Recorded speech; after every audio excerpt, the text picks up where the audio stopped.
o a slp.mx.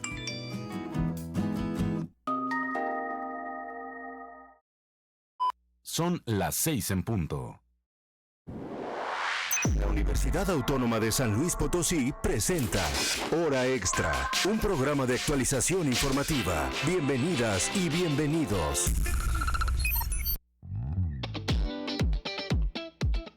Martes 11 de agosto del año 2026 e iniciamos un programa más de Hora Extra. Muy buenas tardes a todas las personas que ya nos sintonizan en las frecuencias de casa de Radio Universidad. Soy Talia Corpus, muy gustosa de compartir esta tarde los micrófonos con mi buen colega, compañero y amigo Rodolfo Guajardo. ¿Cómo estás, Rodolfo? Oli, ¿me escuchó? Sí, te escuchamos. Perfectamente. ¿Cómo estás, Talia? Bien, muy bien, con un poco de calor este martes, ¿verdad? Un poquito, pero déjame decirte que muy contento de poder estar nuevamente aquí contigo, con todos los que, todas y todos los que nos están escuchando a través de las frecuencias, como bien lo comentas, y a quienes nos están viendo completamente en vivo a través del canal 170 de Total Play, y a quienes nos van a ver también el día de mañana a la 1 de la tarde en formato diferido. Hoy, martes 11 de agosto de 2026, nos estamos reincorporando algunos apenas del periodo vacacional. Venimos llenos de energía, venimos con un ánimo bien poderoso. Y, amiga, si me permites, 11 de agosto, ¿qué crees que celebramos el día de hoy? No tengo ni la más remota idea, a ver, cuéntame. Hoy es Día del Nutricionista en gran parte de América Latina, entonces les mandamos un fuerte abrazo a todas y todos los profesionales de esta área de la salud. El día de hoy, les comento, se reconoce la labor en la prevención y el tratamiento de enfermedades mediante la alimentación, además de promover hábitos en la vida saludable y una correcta educación alimentaria. Así que, 11 de agosto, Día del Nutricionista. ¿Cómo la ves? Muy bien, pues muchísimas felicidades a las y los egresados, docentes e investigadores de nuestra Facultad de Enfermería y Nutrición que ejercen con mucho orgullo su importante labor. Gracias. Enhorabuena en su día.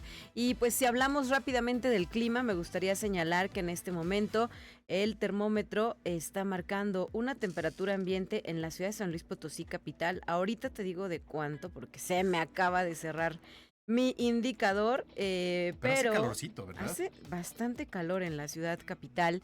Incluso para hoy se pronosticaba un 30% de probabilidad de lluvia, pero pues nos quedamos con las ganas porque no llovió, a diferencia de ayer. En este momento 24 grados centígrados nos marca el termómetro. Alcanzamos, sí, una máxima de 28, está pronosticada una mínima de 15 y para mañana subiríamos un grado más con una máxima de 29 y una mínima de 15 grados centígrados. Al menos desde mañana y hasta el viernes, 0 probabilidad de lluvias. Ya veremos si se cumple o no este pronóstico. Es correcto, pero bueno, siempre hay que estar al pendiente de cómo van a estar las cuestiones climáticas porque nunca falta, ¿verdad?, que cambia de un momento a otro. Talia, si me lo permites, ¿qué te parece si empezamos con anunciando a nuestra audiencia quiénes nos van a acompañar en el programa del día de hoy? Así es, tenemos 3 invitados como cada tarde. ¿Y quién será la primera persona que nos va a acompañar aquí en estos micrófonos? Cuéntanos. Con todo gusto. Mira, a las 6:10 aquí en la entrevista contaremos con la presencia del maestro Saúl Rodríguez Corona. Él es catedrático de la Facultad de Derecho, abogado Ponciano Arriaga Leija. Y fíjate que nos viene a platicar de un tema bastante interesante. Ahorita que hemos hablado mucho en los últimos años sobre la inteligencia artificial, hay algo que hemos dejado de lado, que es justamente el aspecto jurídico. Entonces, el tema a tratar, aspectos jurídicos sobre la IA con el maestro Rodríguez Corona. Y será sin duda una charla de interés para todo público, porque hoy pocas son las personas que se eximen o que dicen yo no uso la IA. Está presente en muchos aspectos de nuestra vida cotidiana y pues será importante, ¿no?, lo que nos pueda compartir a este respecto. Para las 6:30 hoy también vamos a presentar otro tema interesante en voz de la doctora Carolina Ortega Olvera. Ella es profesora investigadora de la Facultad de Enfermería y Nutrición y para esta participación nos viene a platicar sobre el proyecto de investigar el cáncer de mama desde la epidemiología.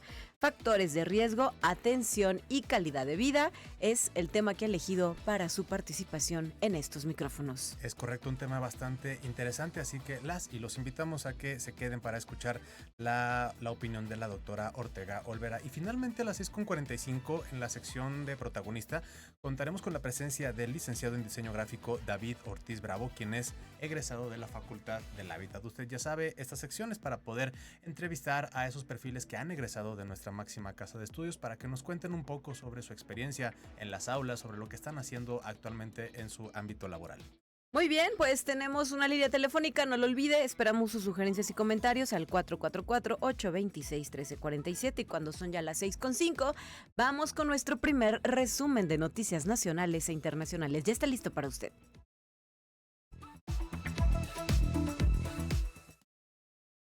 Hora extra. La presidenta Claudia Sheinbaum Pardo informó que México está listo para prestar ayuda al pueblo de Colombia, afectado por un sismo de 7.4 grados este lunes, y solo se está a la espera de la solicitud oficial del gobierno de ese país. En conferencia matutina en Palacio Nacional, Guillermo Briceño Lovera, comandante de la Guardia Nacional, detalló que ya está listo el equipo y personal del agrupamiento que se destinaría a ayudar a la población colombiana.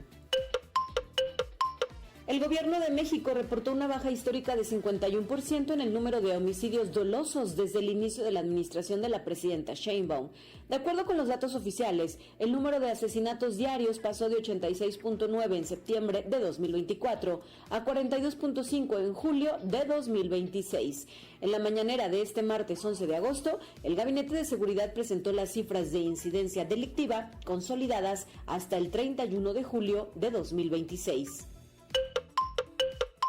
La Unidad de Inteligencia Financiera mantiene una investigación sobre las operaciones financieras de Ricardo N., alias El Tío, identificado por el gobierno federal como uno de los principales operadores de una célula delictiva vinculada con los Chapitos, una de las facciones del Cártel de Sinaloa.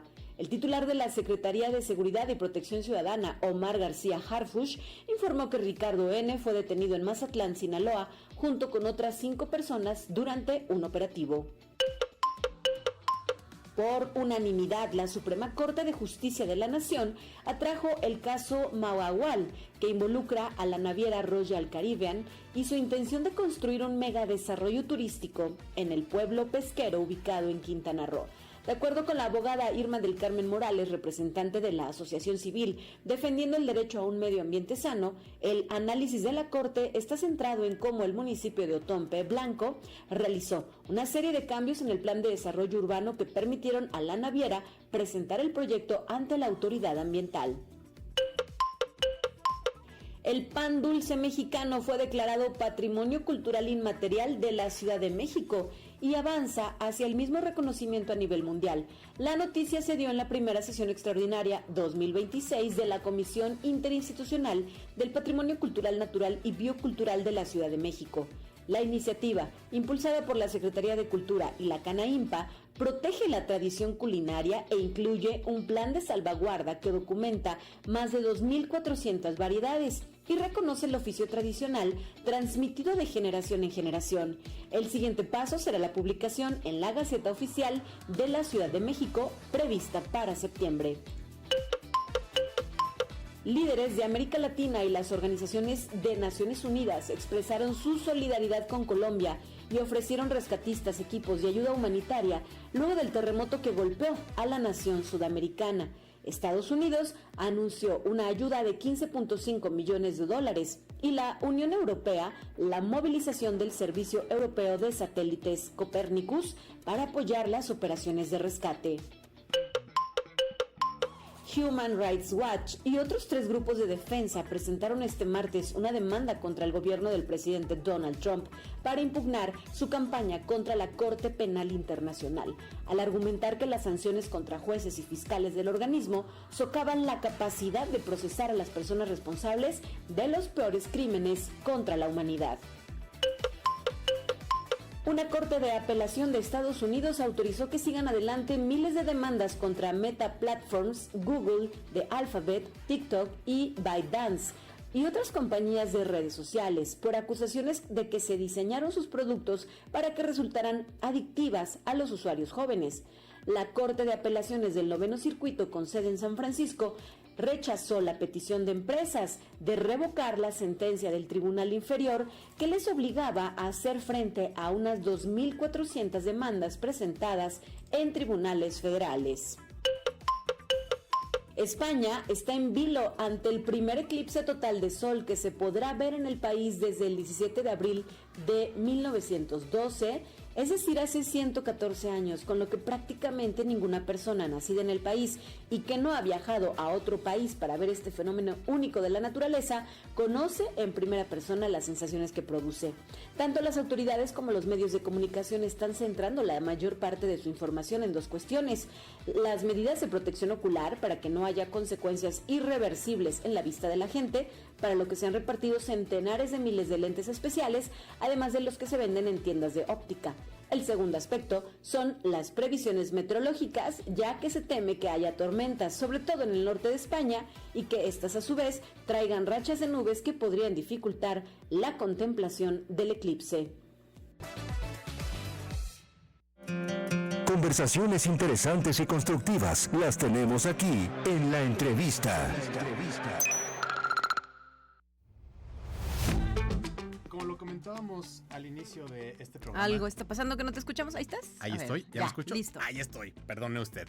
Como le comentábamos al inicio de este programa, uno de los aspectos importantes que hay que abarcar actualmente en el uso de la inteligencia artificial. ¿Sí me escuchó? Sí, totalmente, todo bien. Está en relación justamente a los aspectos jurídicos, y para ello, pues bueno, contamos con la presencia el día de hoy del maestro Saúl Rodríguez Corona, quien es catedrático de la Facultad de Derecho, abogado Ponciano Arriaga Leija. Maestro, bienvenido, ¿cómo estás? Rodolfo, muy bien, muchas gracias. Bienvenido, muchas gracias por aceptar la invitación. Maestro, pues bueno, nada más como antecedente para quienes nos están viendo, quienes nos están escuchando, ¿me permites leer tu reseña rápidamente? El maestro Saúl Rodríguez Corona, les comento, él es abogado y contador público, maestro en Derecho Constitucional y Amparo, cuenta con estudios de posgrado y especialización en materias como derechos humanos de los contribuyentes, derecho penal económico y aspectos jurídicos de la inteligencia artificial.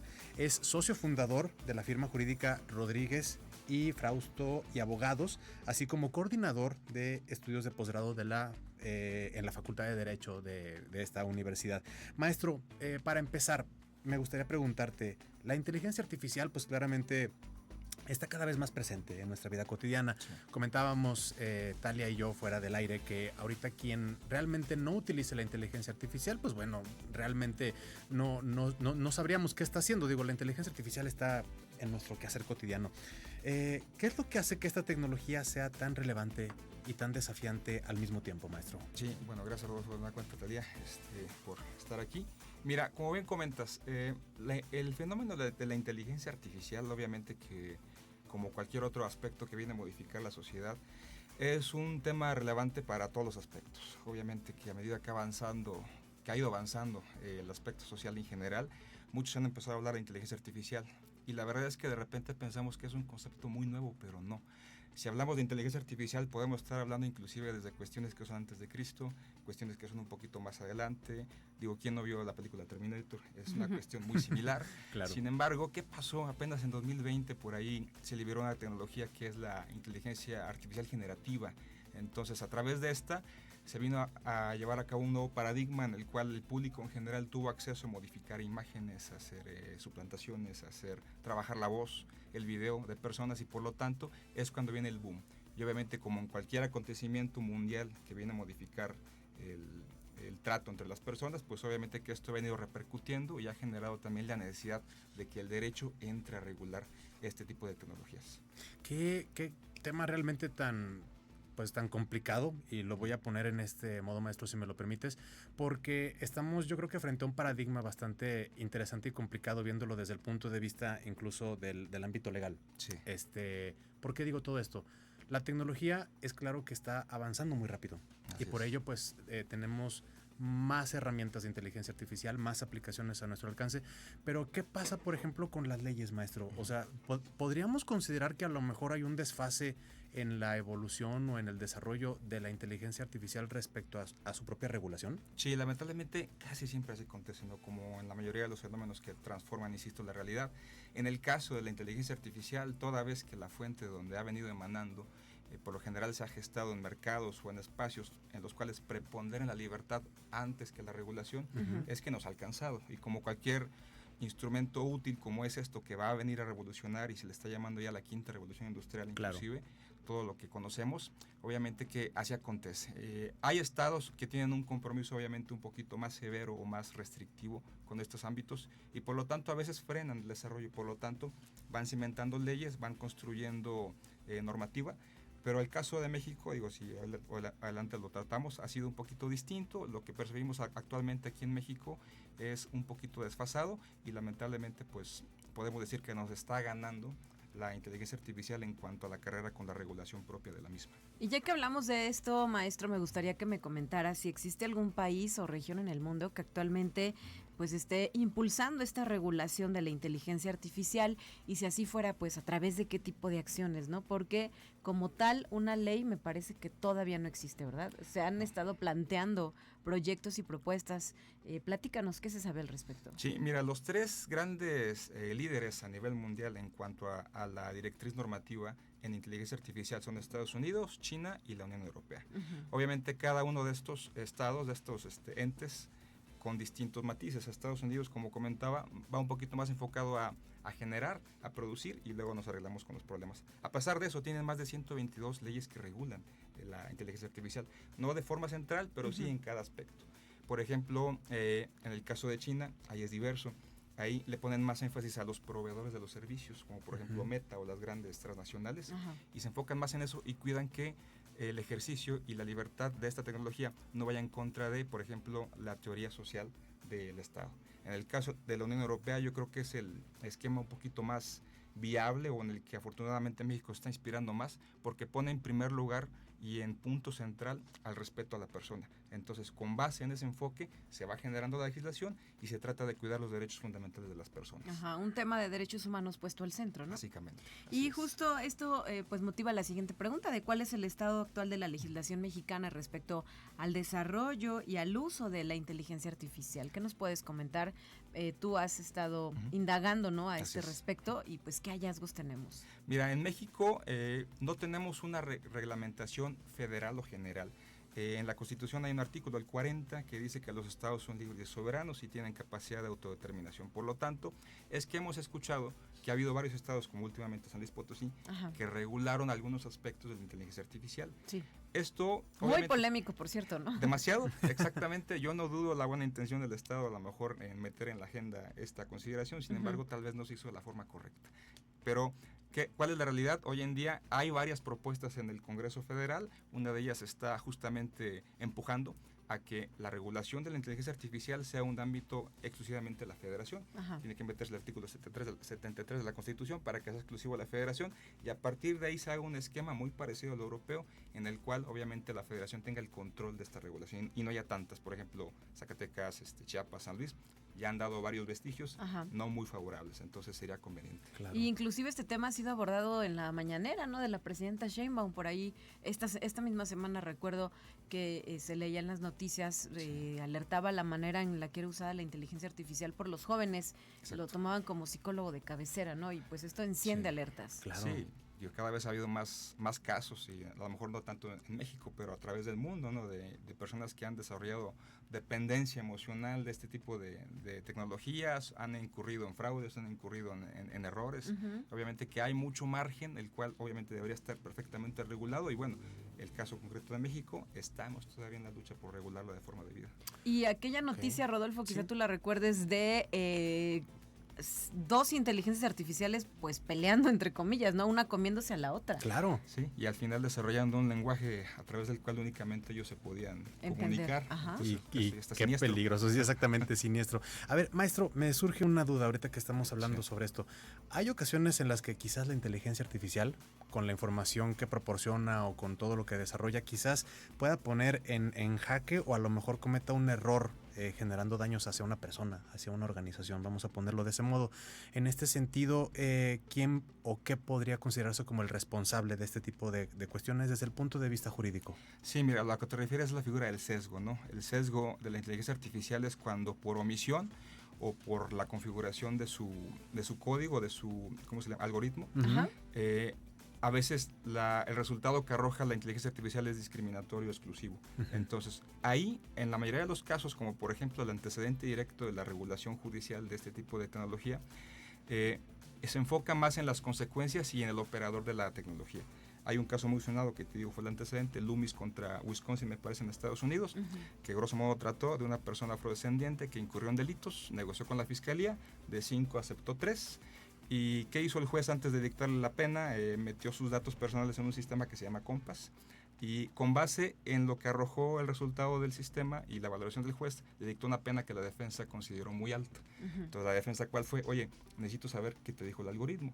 Por lo tanto, pues al final nos lo entregaron, pero bueno, marcó un parámetro de decir, órale, los operadores, las tecnologías, los responsables de usarlas pueden usarlas siempre y cuando no se base la totalidad de su resolución, su decisión en ese resultado. Tiene que acompañarse de más cosas. Es fundamental que sea auxiliar en el quehacer diario, como en la justicia, sí, siempre y cuando no dependa totalmente de su autonomía. Tiene que estar siempre supervisada por personas. Claro. Oye, maestro Saúl, me gustaría que también nos contaras desde la perspectiva jurídica actual, pues qué tan suficientes son nuestras leyes vigentes aquí en México, como lo pueden ser los códigos civiles o los mercantiles, para suplir justamente esto que hemos tocado, ¿no? La falta de una regulación específica. Por ahí vemos que inclusive hay temas que los aborda hasta la Suprema Corte de Justicia de la Nación, ¿no? Exacto, sí, mira, el vestigio más reciente que tenemos sobre algún intento viable de regulación antes de tener una ley general de inteligencia artificial fue en lo relativo a la ley de derechos de autor, ¿no? Ya se está protegiendo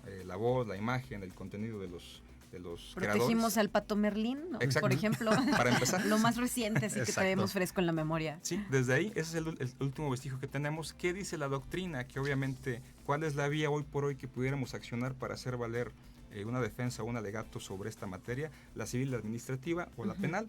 Pero te soy sincero, como es una figura que todavía no está perfectamente definida en el orden jurídico mexicano, son insuficientes al día de hoy los mecanismos que tenemos. Y para lograr esto que refieres, habría que realizar que algunos foros abiertos, incluir pues a los propios científicos, ¿no? A los desarrolladores, a quienes emplean la inteligencia artificial. ¿Cómo perfilas o cómo ves desde tu mirada del tema de las leyes que sea pertinente realizar un proceso? Un ejemplo obviamente muy palpable puede ser lo que pasó aquí en San Luis Potosí. Como saben, en diciembre, ¿no?, se vino una ley con el nombre de un legislador que a través de la ley aparentemente pues algunos periodistas sufrieron ataques, ¿no? El propio gobierno acaba de reconocer que no se hizo bien y la derogó, la dejó sin efectos, y se acaba de convocar justamente un foro. Se invitó inclusive a la universidad, se invitaron especialistas y se va a trabajar justamente en esto, en que la regulación no sea como en su momento se hizo en San Luis Potosí, que no, digamos, ataque de primera instancia con todo el caballaje del Estado, conductas que pueden ser corregidas por la vía civil o por la vía administrativa. Entonces, obviamente que eso está ocurriendo en San Luis Potosí, está ocurriendo a nivel nacional, obviamente con la comisión que ya se formó para la ley general, y obviamente que pues sería un ejercicio que se aplaude y que ojalá se pueda expandir a las demás entidades que están con esta problemática. Claro. Maestro, a ver, me surge una duda ahorita que estamos hablando sobre derechos de autor. Ahorita realmente al hablar de creación de contenido incluso, podríamos llegar a tocar el tema de que habría personas que utilicen la inteligencia artificial para poder desarrollar algo de su trabajo creativo.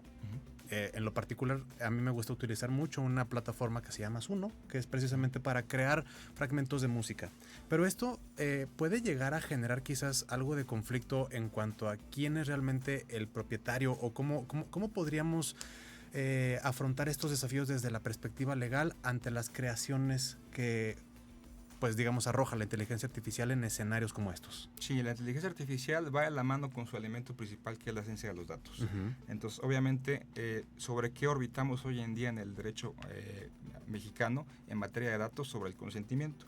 Por lo tanto, va a influir mucho que si tú en un proceso creativo usas cuestiones externas o de alguien y no tienes la aceptación tácita, o más bien la aceptación concreta de la persona del uso, ahí puedes incurrir obviamente en algunas omisiones, porque la persona puede reclamar, y más obviamente para el fin, si te estás beneficiando de forma económica en posicionamiento, o alguna cuestión que te genera un beneficio propio sin compartirlo con apoyo de ese aspecto de un tercero, ahí obviamente que puede repercutir y se puede emprender una acción legal en materia de datos o de autorización. Y platícanos un poco sobre cómo ha sido la incursión de la inteligencia artificial en el rubro del derecho, porque sabemos, ya lo platicabas, ¿verdad?, que ya hay herramientas que se emplean.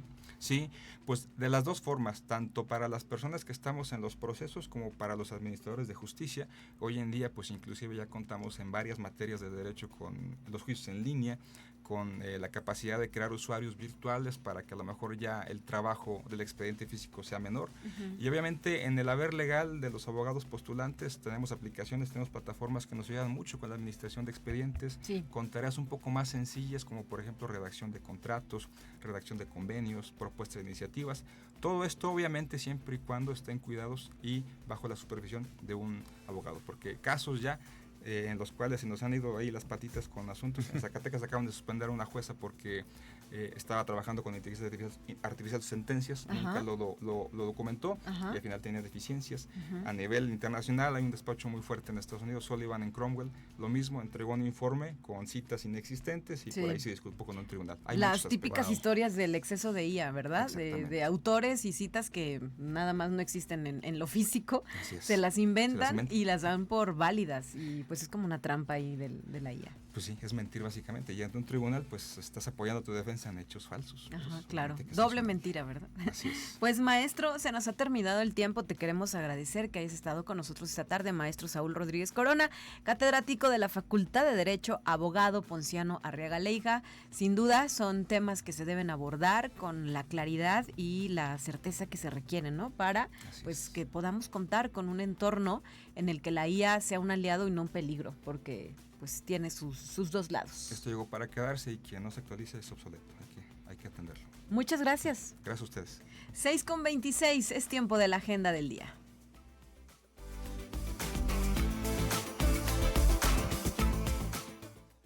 ¿Sin planes para tu tiempo libre?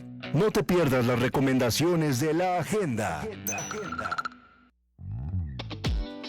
Este va para la gente de Matehuala. La Unidad Académica Multidisciplinaria Región Altiplano, a través del Centro de Bienestar Familiar, les hace la más cordial invitación a los cursos agosto 2026 en el Centro de Bienestar Familiar UASLP UAMRA. Los próximos cursos se los comento rápidamente: elaboración de piñatas, panadería y repostería, pintura, primeros auxilios y electricidad para principiantes. Más información al teléfono 488-120150 con Blanca Edith Castillo Hernández. Y también desde lo que es el Departamento Universitario de Inglés, el DUI, se está haciendo la invitación para participar en el curso TOEFL en línea del 11 de septiembre al 16 de diciembre. Será de lunes a viernes de 5 a 6 de la tarde.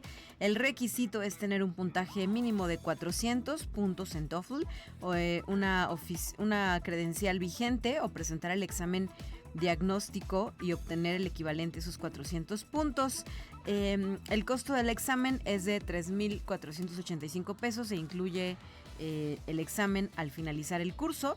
Hay un preregistro del 24 al 27 de agosto y la fecha de pago es el 8 de septiembre. Para mayor información se pueden dirigir a la página de Facebook de la UASLP. Por otro lado, Difusión Cultural de esta universidad nos invita a la exposición Construcción Plástica a cargo de Héctor de Anda, que estará vigente hasta el 27 de septiembre de este año. La cita es en Caja Real Centro Cultural, ubicada en Madero y Aldama, en la zona centro, de martes a sábado de 10 de la mañana a 6 de la tarde y el día domingo de 10 de la mañana a 2 de la tarde. Para mayor información, los invitamos a que visiten las redes sociales de Cultura UASLP a través de Facebook, de X y de Instagram. Y también desde la Secretaría de Difusión Cultural nos invitan a la presentación de la Capela Universitaria bajo el título de Vuela. Este recital estará conformado por canciones internacionales para voces femeninas. Se va a llevar a cabo el próximo jueves 13 de agosto, 7 de la noche en el Centro Cultural Caja Real. Entrada libre y el invitado especial es el ensamble vocal Siukiucatl. Le reitero, el concierto es este jueves 13 de agosto, 7 de la noche en Caja Real, ubicado en la calle de Aldama y Madero, en el centro histórico de la ciudad capital. Nos vamos a la pausa para regresar con nuestra siguiente invitada. Esto es Hora Extra, ya volvemos. No te muevas, en un momento regresamos. Hora Extra. Regresamos. Encuentra tu programa favorito en Spotify. Sin horarios. Síguelo. Disfrútalo cuando quieras. En Spotify. Somos la verdadera izquierda. Cuéntale a todo México que el PT es de puertas abiertas. Abrimos las puertas para escucharte. Para seguir transformando. Abrimos las puertas. Queremos conocer tus ideas y tus propuestas. Para ser el ejemplo de los mexicanos y mexicanas que alzan la voz. Te estamos buscando. Afíliate. Súmate al PT. El PT es la 4T y la nueva esperanza del pueblo. Este domingo en la Hora Nacional celebramos el Día Mundial del Folclor. Hablaremos sobre trastornos de la alimentación como la anorexia y la bulimia. Te damos algunas recomendaciones para esta temporada de huracanes y otros fenómenos meteorológicos. Seguimos con la información del certamen México Canta. Y de algunos programas y servicios dirigidos a las juventudes, como la beca Rita Cetina, Benito Juárez y otras. Leos y Chalos esperamos este domingo a las 10 de la noche. Esta es una producción de RTC de la Secretaría de Gobernación. Gobierno de México. Entérate de lo mejor del deporte local, nacional e internacional sintonizando Frecuencia Deportiva, donde encontrarás información, análisis, crítica y entrevistas.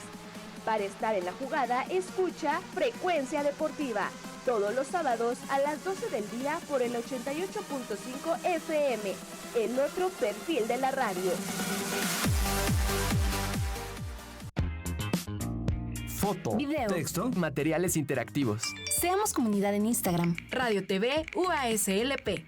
Y suscríbete a nuestros canales de YouTube. Radio y TV UASLP. Nuestras producciones. Leia la historia, el acervo. Y UASLP en vivo. Las transmisiones.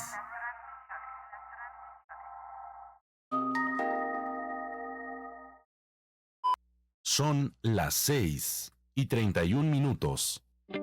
Regresamos. En perspectiva, temas de actualidad abordados por las y los expertos. Ya está lista para su participación nuestra siguiente invitada que nos acompaña desde la Facultad de Enfermería y Nutrición. Esta tarde le damos la bienvenida a la doctora Carolina Ortega Olvera. Ella es profesora investigadora y justamente nos viene a compartir cómo es investigar el cáncer de mama desde la epidemiología. Factores de riesgo, atención y calidad de vida es el título de esta participación. Y pues Rodolfo, antes de comenzar, primero te saludo, doctora. Muchísimas gracias por venir a esta cita con Hora Extra. Hola, buenas tardes. Muchas gracias por la invitación. Y antes de comenzar con la charla, si te parece, pues platícanos qué es y qué ha hecho, quién es y qué ha hecho la doctora. Por supuesto, les comento rápidamente. La doctora Carolina Ortega Olvera es doctora en Ciencias de la Salud Pública con área de concentración en epidemiología y maestra en Ciencias de la Salud con énfasis en salud reproductiva por el Instituto Nacional de Salud Pública. Es licenciada en enfermería por la Facultad de Enfermería y Nutrición de esta universidad y además es profesora investigadora de tiempo completo en esta entidad académica y además integrante del Sistema Nacional de Investigadoras e Investigadores Nivel 1.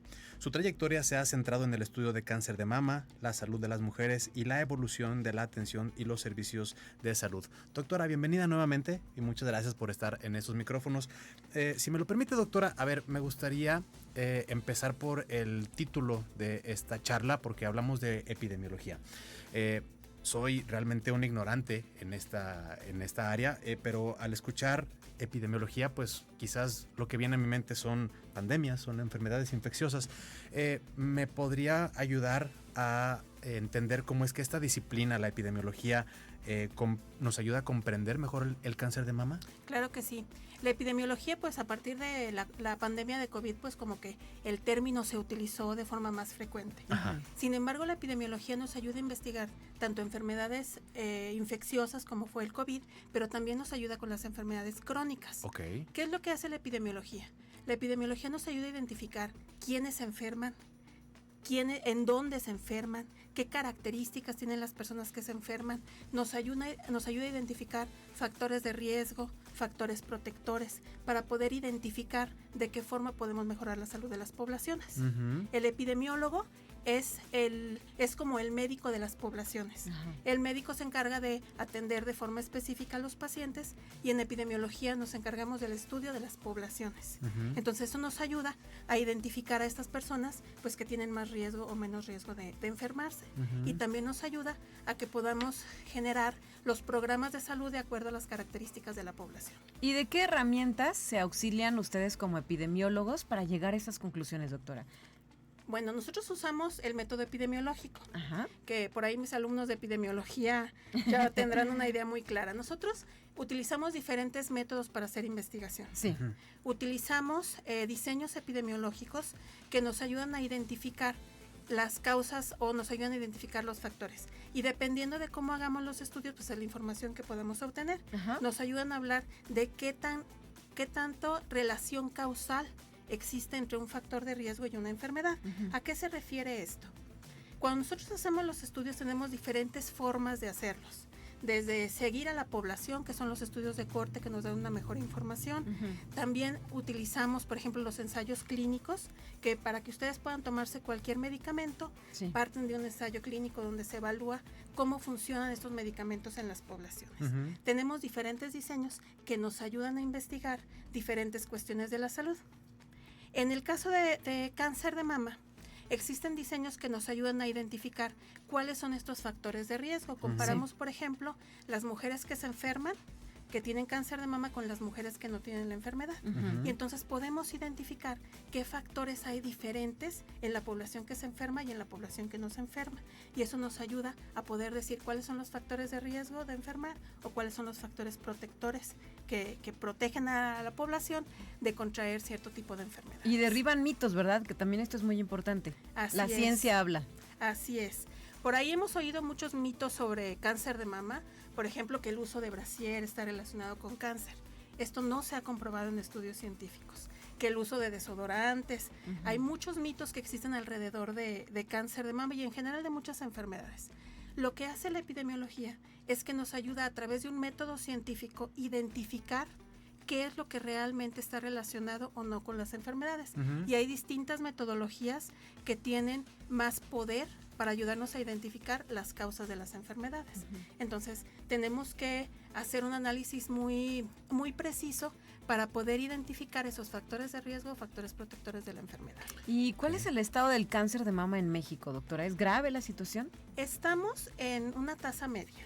La tasa de mortalidad aquí en México es de 18 por 100,000 mujeres.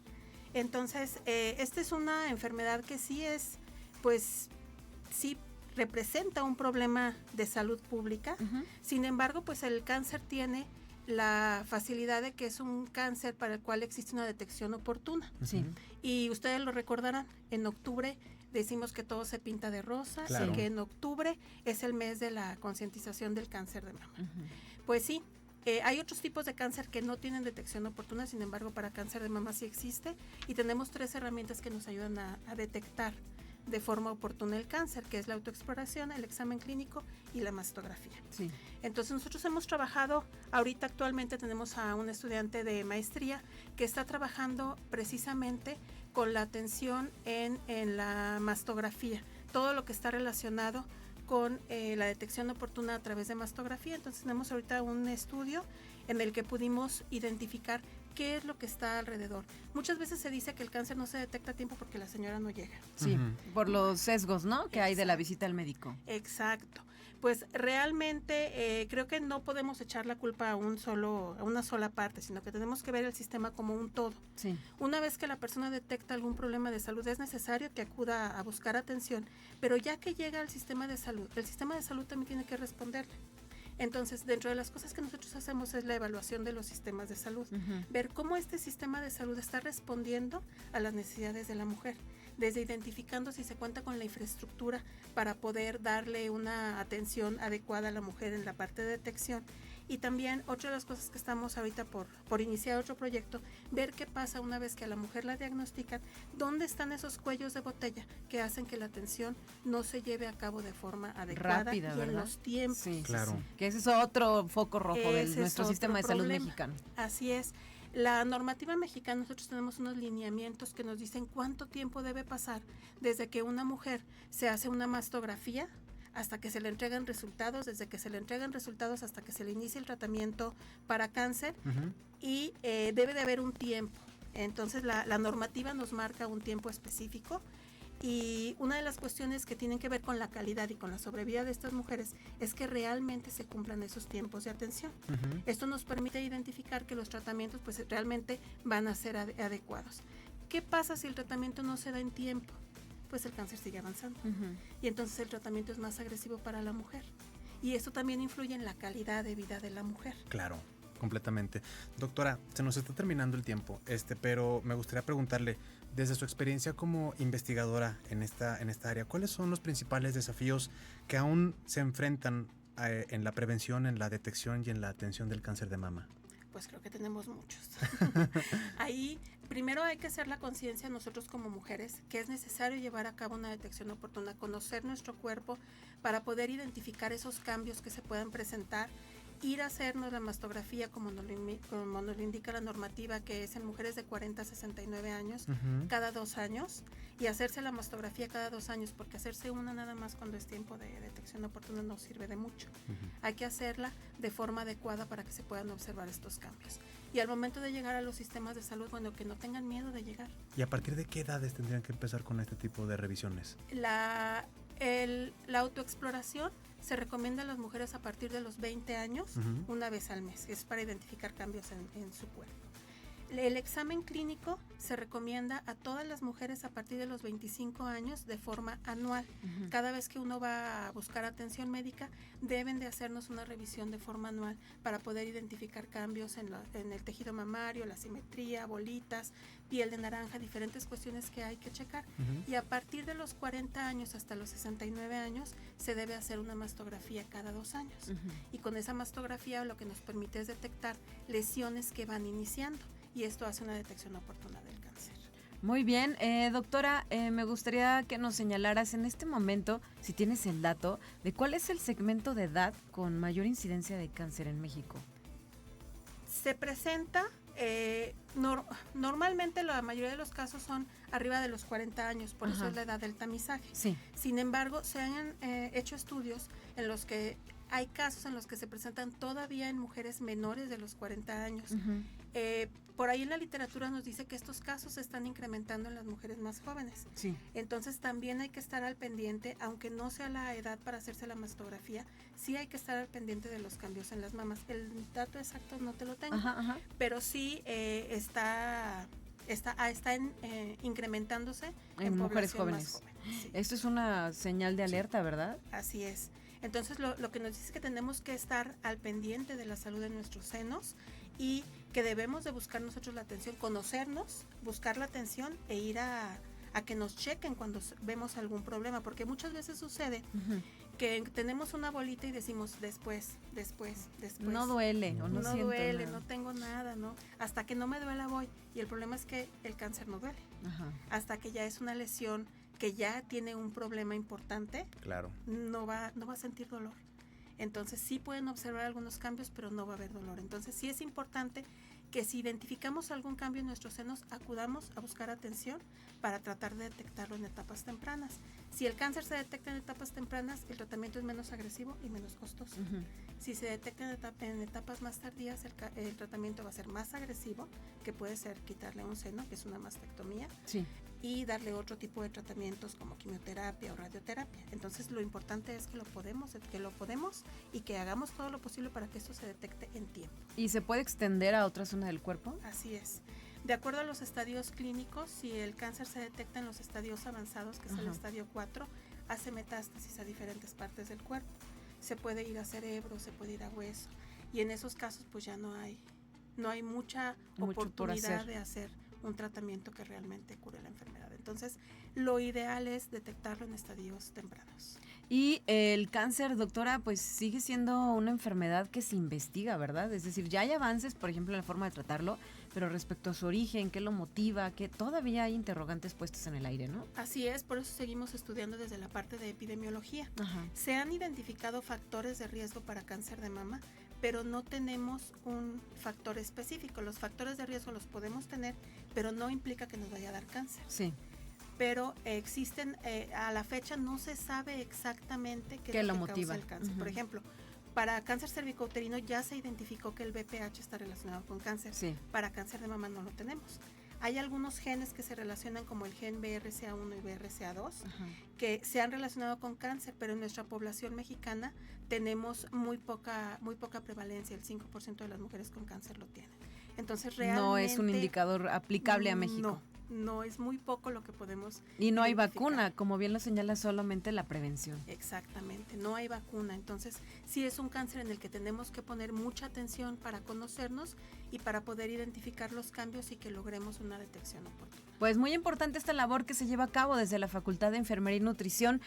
Doctora Carolina Ortega Olvera, muchísimas gracias por habernos acompañado esta tarde y darnos un poco de luz sobre la labor que ustedes llevan a cabo, desde que realizan. Me imagino que ya hay publicaciones a este respecto, algunas tesis dirigidas, ¿verdad? Hay una labor importante. Así es, tenemos algunos artículos publicados sobre el tema y ahorita una de nuestras estudiantes de la maestría en salud pública está por terminar esta parte de la evaluación de la calidad del programa de detección oportuna. Ya después podremos venir a platicar. Claro que sí, aquí las esperamos para que nos compartan qué es lo que se hace en este renglón. Gracias por tu asistencia, doctora, y nosotros, Rodolfo, seguimos con nuestro programa. Es correcto, vámonos rapidísimo a escuchar los tips prácticos que nos ha preparado Alejandra Carlos y volvemos para el último bloque del programa del día de hoy. Lo que te interesa y te sirve. Tips prácticos para la vida adulta. La inteligencia artificial ha dejado de ser una promesa de ciencia ficción para convertirse en el motor económico global. En este panorama de transformación digital, las empresas no solo buscan implementar soluciones automatizadas, están compitiendo agresivamente por el talento capaz de crearlas y gestionarlas. Si estás buscando dar un salto cualitativo en tu carrera y apuntar a los salarios más altos del mercado tecnológico, estos son los perfiles de IA con mayor demanda y remuneración. El primero es el ingeniero de Machine Learning o Machine Learning Engineer. Este perfil es el puente entre la ciencia de datos y la ingeniería de software. No solo diseñan los modelos predictivos, sino que los escalan a sistemas de producción reales. Debido a su alta complejidad técnica, los ingenieros del Machine Learning se encuentran constantemente en el top 3 de los salarios de la industria tecnológica global. En segundo, es el científico de datos de IA. Ya que los datos son el combustible de la IA, estos profesionales limpian, analizan y extraen patrones de enormes volúmenes de información para que los algoritmos puedan aprender. Su habilidad para transformar datos crudos en decisiones estratégicas de negocio los vuelven indispensables y altamente cotizados. El tercero es el arquitecto de soluciones de IA. Son los estrategas del ecosistema. Su labor consiste en diseñar la infraestructura tecnológica completa de una empresa, decidiendo cómo se integrarán los servicios de IA y la nube de manera segura y eficiente. Es un rol de alta jerarquía que exige liderazgo y una profunda visión de negocios. El cuarto es el ingeniero de prompts. Una de las profesiones más nuevas y de mayor crecimiento son los expertos en hablarle a los modelos de lenguaje generativo. Diseñan y optimizan las instrucciones exactas para que herramientas como los LLM entreguen respuestas precisas, reduciendo costos operativos para las empresas. El aprendizaje debe de ser continuo. El mercado laboral de la IA valora la especialización para alcanzar estos niveles de ingresos, dominar lenguajes de programación como Python o R, entender arquitecturas de redes neutrales y contar con certificaciones oficiales de proveedores de nube son los requisitos indispensables. Quienes dominen la intersección entre las matemáticas aplicadas y el código no solo tendrán empleo asegurado, escribirán las reglas del futuro profesional.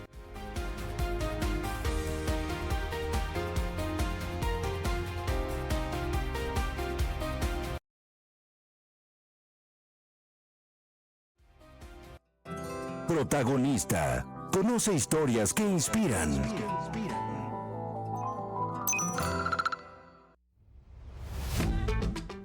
Con nosotros nuestro protagonista del día de hoy. En cabina nos acompaña el licenciado en diseño gráfico David Ortiz Bravo, quien es egresado de la Facultad del Hábitat. David, ¿cómo estás? Muy bien, muchas gracias. Muy gustoso de que me hayan invitado a su programa. Hombre, excelente. Oye, David, nos contaba fuera del aire que él ya había estado en estos micrófonos en otro escenario. Entonces, yo no creo que esté tan nervioso, así como...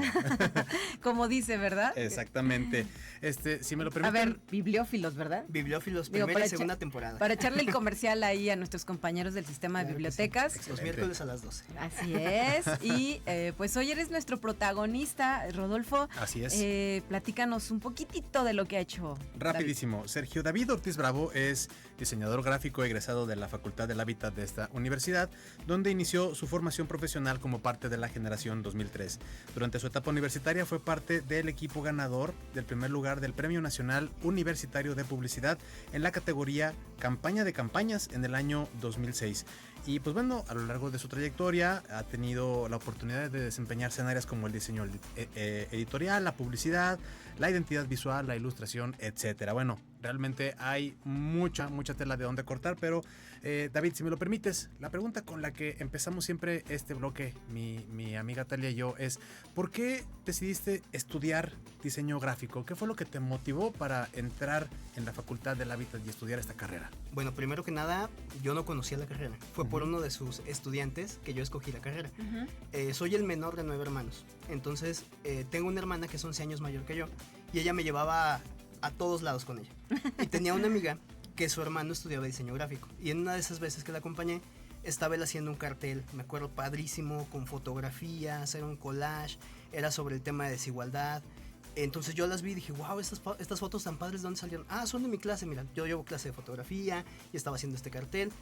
En ese tiempo no estaban tan populares las herramientas como ahora, ni siquiera, ya no hablemos de inteligencia artificial. Las ni computadoras, siquiera las de Adobe, ¿no? todavía era Macromedia.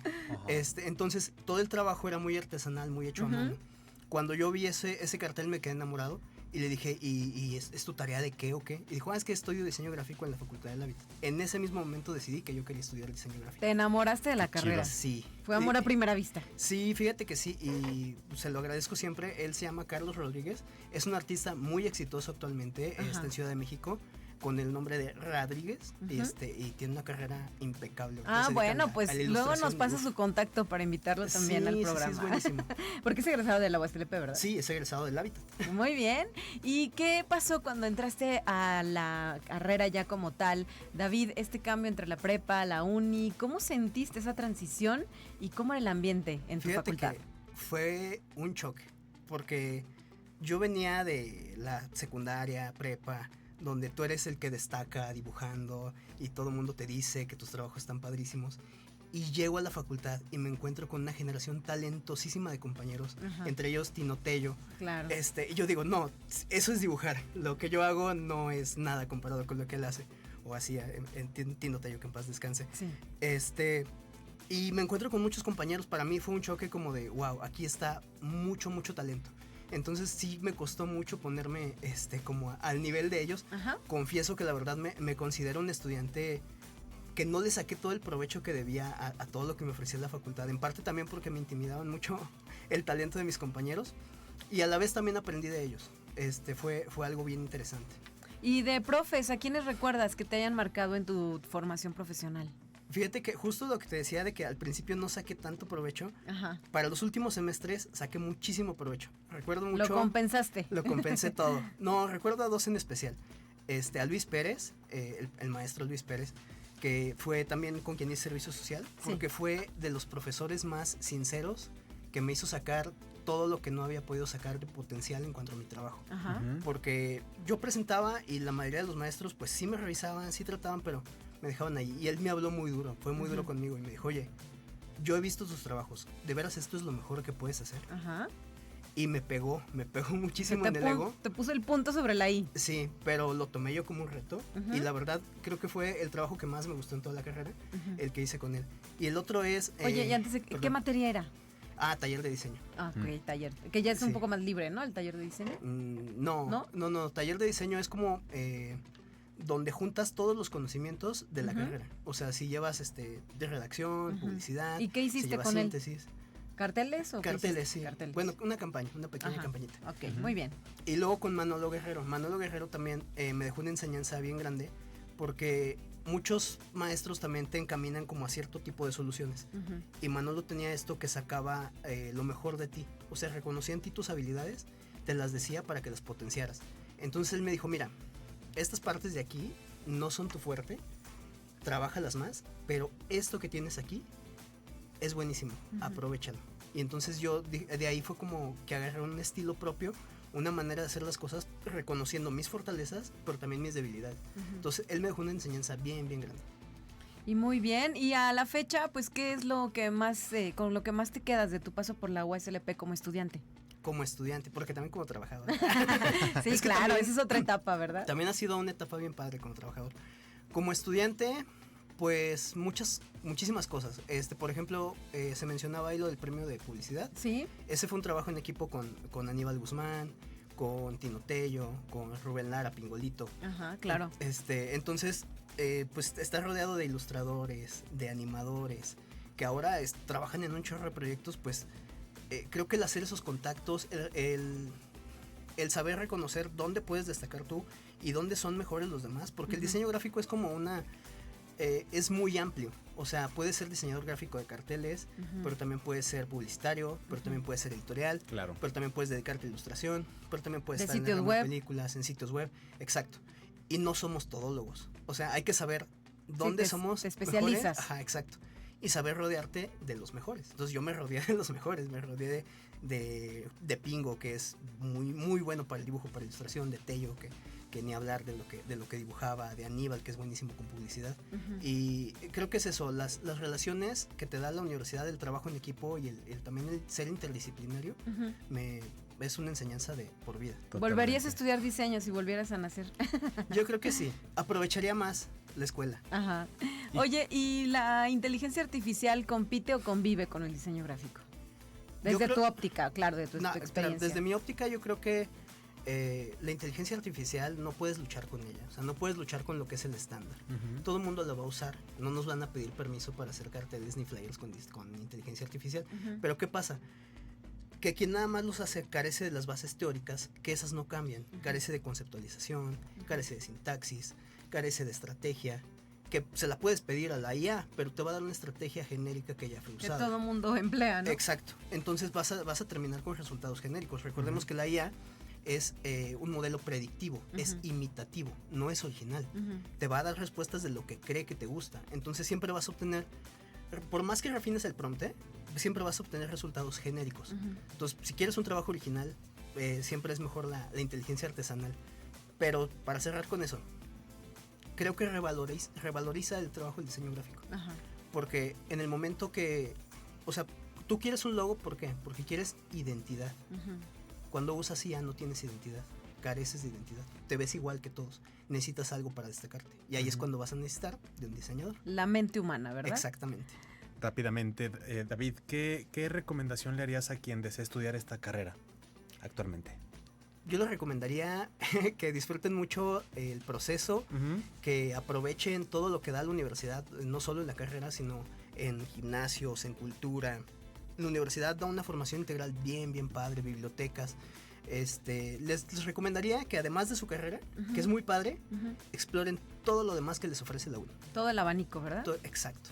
Muy bien, pues muchísimas gracias, licenciado en diseño gráfico Sergio David Ortiz Bravo, por haber estado con nosotros esta tarde. Además, no lo hemos dicho, pero eres integrante actualmente de la Secretaría Académica, ¿verdad? De la UASLP. Sí, ahí estamos en la Secretaría Académica. ¿Y ya cuántos años en la universidad? En la universidad como trabajador. 15 años ya. Ya bailas el vals. Sí, ya 13 en sistema de biblioteca y 2 en Secretaría Académica. Muy bien, y la última pregunta, la de rigor. Claro, creo que está de más preguntarla, pero ahí va. Licenciado en diseño gráfico David Ortiz Bravo, ¿eres orgullosamente universitario? Sí. Siempre autónomo. Siempre autónomo por mi patria educaré. Ahí está. Eso, muy bien, aprobado con 10. Ya nos vamos, muchísimas gracias por la sintonía. Estaremos de vuelta mañana a 6 de la tarde. Soy Talia Corpus. Soy Rodolfo Guajardo. Y se acabó. Hasta la próxima. Bye.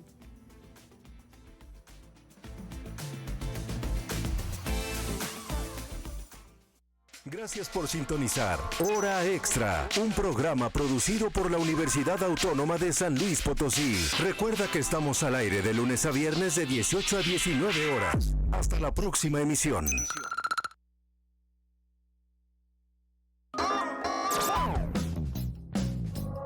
...88.5 FM. Voces libres y Diversas. Sin presiones comerciales.